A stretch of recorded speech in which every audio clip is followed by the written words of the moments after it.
There's a quote from Adolf Hitler where he said, "Who now remembers the annihilation of the Armenians?" Yeah. Turkey still refused to acknowledge it. Yes.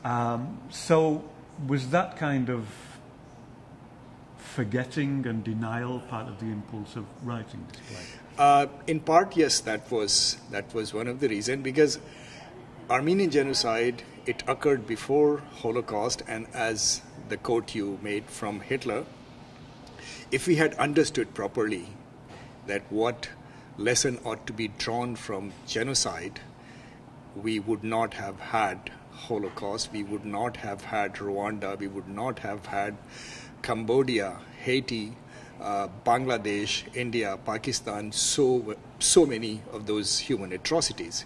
And yet Armenian genocide, that predates all, is the one that's denied more than any other genocide. So it was impetus for me to go to what is not told. As a theater person, I have always tried to focus attention on telling stories that are untold and yet important and critical.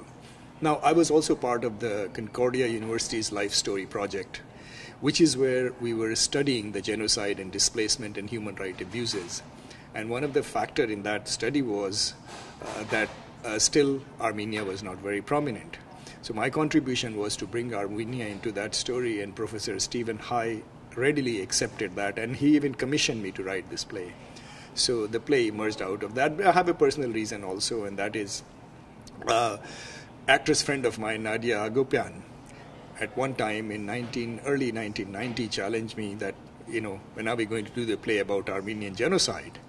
And I thought that I knew the world much more than an average person would know, and yet I had very feeble knowledge of that.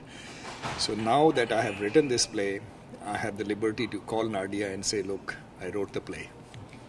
Obviously in a play like this, you're dealing with a lot of unimaginable horror, as you often do in your plays. Yeah.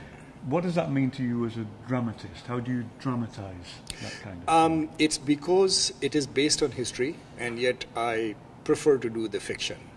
And the reason for fictionalization is that the history is very literal, it repeats itself, and it has to be judged by historical authenticity or testimonial authenticity. I like to go beyond that because the artistic imagination permits me to dig the truth beyond the facts and just go to the deeper truth. So all the characters, even though part of that history and may have been inspired by that, the story is completely contrived. And there's this line by Picasso that art is a lie that tells you a better truth. So that's what I intend to do here. Okay, which leads me into my next question. Do you believe that art and drama can make a difference politically? If they did not make a difference, then we are in a bad situation.